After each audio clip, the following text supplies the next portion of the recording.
Salut les enquêteurs, salut les débatteurs. Karachi, Pakistan. Vente de navires de guerre. Rétrocommission. Financement de la campagne Balladur, paraît-il, au présidentiel. Chirac qui ne veut pas que Balladur ait de l'argent, même léger, stop les rétrocommissions.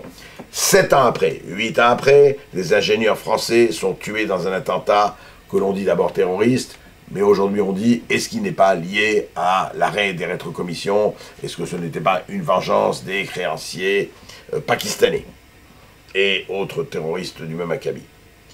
Alors, l'affaire coule, l'affaire suit son cours, et évidemment, et comme toujours, vous retrouvez le duel Villepin-Sarkozy. Villepin qui est comme Vénus tout entière à sa proie attachée, il est là, il est formidable, il s'accroche, il l'accroche à la culotte, il le marque à la culotte, j'imagine Villepin le soir, piétinant une photo de Sarkozy, j'imagine prenant une poupée de Sarkozy, et lui piquant des épingles, appelant les marabouts, faisant une espèce de sort à Sarkozy, allez crève, crève, et Sarko, comme un fou, qui arrive et qui dit aux journalistes, magnifique, il dit alors comme ça, vous attaquez sur présomption et la présomption d'innocence, et si je dis, vous êtes pédophile, alors vous allez m'en vouloir et vous avez raison. Et il finit par cet extraordinaire « Salut les pédophiles » à la fin de la conférence de presse.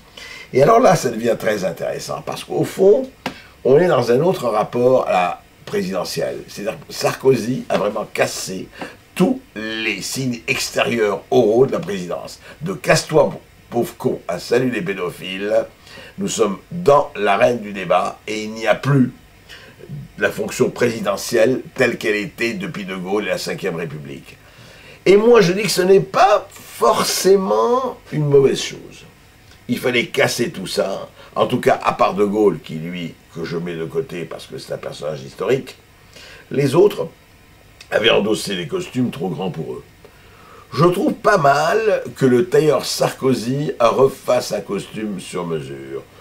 Après tout, aujourd'hui, chacun se retrouve devant ses responsabilités, et comme on fait sa République, on se couche.